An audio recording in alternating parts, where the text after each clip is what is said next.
con el doctor Iván de la Vega. Él es profesor titular de la Universidad Simón Bolívar. Bienvenido, Iván. Gracias por haber aceptado la invitación. Muy amable por... Sabemos que tienes una cantidad de publicaciones con este tema tan importante como es la fuga de talentos en Venezuela. Correcto. Que en este caso, ¿cómo se presenta esa situación en Venezuela? Bien, la primera parte de la respuesta iría al nivel contrario. Es decir, Venezuela fue durante el siglo XX un país receptor de personas, ¿no?, de inmigrantes provenientes en la primera ola inmigratoria en la década de los 50 del siglo pasado. Y el segundo gran patrón inmigratorio que recibió el país fue ya de América Latina, básicamente de Colombia, de Perú y de Ecuador, con menor nivel de instrucción que los que vinieron del cono sur de Argentina, de Chile y de Uruguay, que venían huyendo de dictaduras políticas. En cambio, en los otros patrones inmigratorios era más bien de crisis económicas en esos países, y Venezuela presentaba condiciones de nivel de vida superiores al resto de estos países. Por eso nos convertimos como país en receptor de inmigrantes. En todo caso, ¿cuál en ambas situaciones ha sido el motivo principal de esa migración? Bien, los que venían huyendo de la Segunda Guerra Mundial, ya en el caso de España previamente, la Guerra Civil Española entre 1936 y el 39, y la Segunda Guerra Mundial entre el 39 y el 45, que Europa quedó devastada y mucha de esa gente migró hacia distintos destinos, uno de ellos Venezuela. En el caso de los países de la región, las crisis dictatoriales obligaron a que normalmente las personas altamente cualificadas que eran antagónicas a esos regímenes, vinieron hacia Venezuela o hacia otros destinos, y los que eran de países más cercanos, básicamente Colombia, Ecuador y Chile, y Ecuador, tenían problemas más de orden económico en sus naciones. Esas personas vinieron y ayudaron al desarrollo del país, tanto es así que en algún momento Venezuela fue receptor de aproximadamente 14.5% de toda la población del país, era proveniente de otras naciones. Eso es un tema significativo. Y eso trajo muchos beneficios incluso Por supuesto, al país. Nuestras instituciones universitarias o centros de investigación como el IBIC, el IDEA, se nutrieron de personal altamente cualificado de otras naciones que ayudaron al desarrollo de programas académicos, programas de investigación, y eso fortaleció nuestro sistema de ciencia y tecnología. Pasando a los deadlines o qué sucedió en el país, el deterioro sostenido, ¿no?, en los distintos ámbitos. En el ámbito económico eso tuvo una irradiación hacia lo político y evidentemente impactó en lo social. Ese deterioro del país hizo que cambiasen las condiciones, mientras que naciones vecinas como Colombia o el mismo Ecuador y Perú mejoraran sus condiciones de vida, y Venezuela se empezó a convertir en un país emisor de personas. Es decir, la gente ya no tenía ciertas condiciones básicas de nivel y calidad de vida, temas como por ejemplo determinantes para la inmigración, la inseguridad en el país, el tema de bajos salarios competitivos y no tener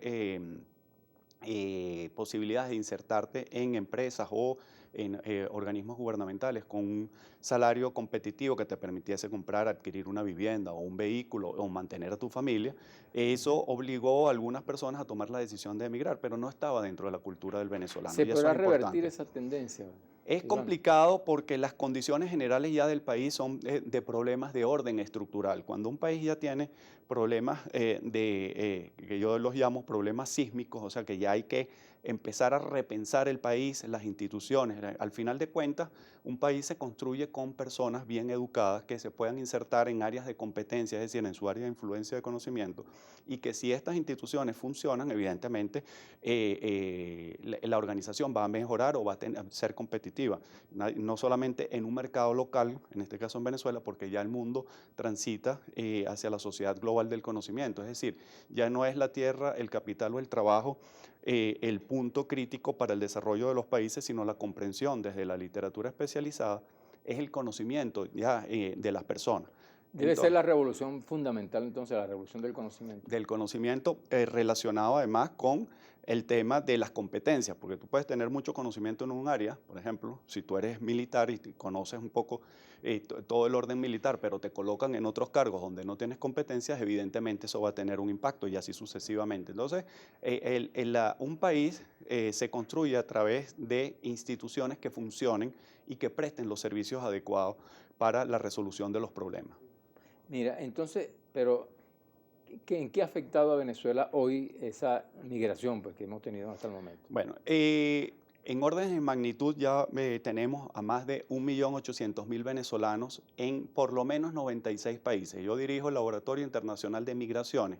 Es un ente de investigación que trabaja con estudiantes de posgrado y de pregrado y con la socióloga Claudia Vargas. Y allí tenemos ya 14 fuentes de información porque en Venezuela los organismos competentes no emiten los informes que determinan el total de flujos migratorios intrafronteras. Me refiero, las personas pueden salir, en el caso de Venezuela, que tiene mar, vía marítima, vía terrestre, hacia Colombia, hacia Brasil o hacia Guayana, y vía aérea, que es lo que normalmente la gente relaciona en el término migratorio. Nosotros no tenemos los saldos migratorios diarios de ninguno de los puntos de frontera, con lo cual tenemos que buscar fuentes internacionales para determinar la movilidad del venezolano y la distribución. Por ejemplo, hoy en día tenemos en los 5 continentes venezolanos residenciados o con cambio de nacionalidad.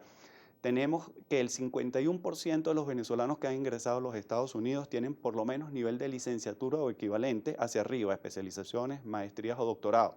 En España, el orden de magnitud de los datos provenientes del Instituto Nacional de Estadística de ese país habla de un 53% de nivel de cualificación. Es decir, la emigración venezolana es altamente cualificada en altas proporciones. Eso significa que somos el número uno, el país emisor número uno de la región con inserción de personal altamente cualificado en otros países.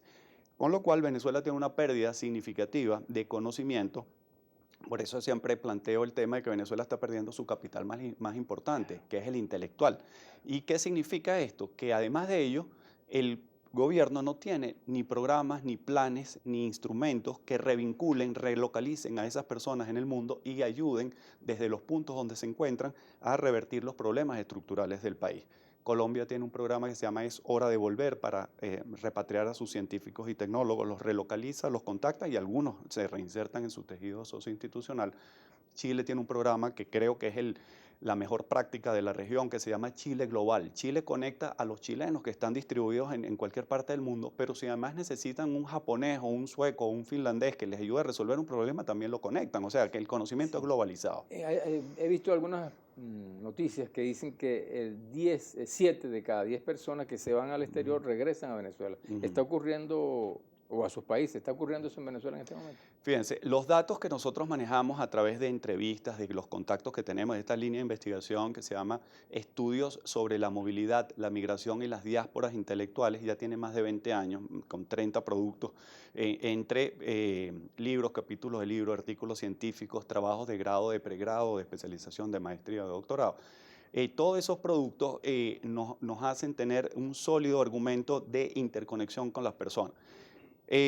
Para irse del país, tomar la decisión de emigrar, es un cambio de proyecto de vida. Se da el síndrome de Ulises o el síndrome de la persona que emigra, porque hay todo un proceso de salida del país y de ingreso a una nueva sociedad donde se dan toda una conexión psicológica que afecta al individuo o a la familia o al grupo familiar porque pierde sus nexos cotidianos en su país de origen y le cuesta mucho la inserción. Entonces, los datos que nosotros manejemos, por supuesto, y es complejísimo el proceso y lleva tiempo, es interesante porque hay casos exitosos donde la gente se deprime por el clima, que no ve el sol o le afecta la alimentación de otro país. Por ejemplo, la gente que se ha ido hacia Asia, Japón o China que hemos entrevistado, una de las condiciones que colocan no solamente es el clima ni la cuestión idiomática, que es el otro aspecto clave también en el proceso, y le afecta mucho el cambio de alimentación. Entonces son cosas que no se toman en cuenta en la ecuación cuando uno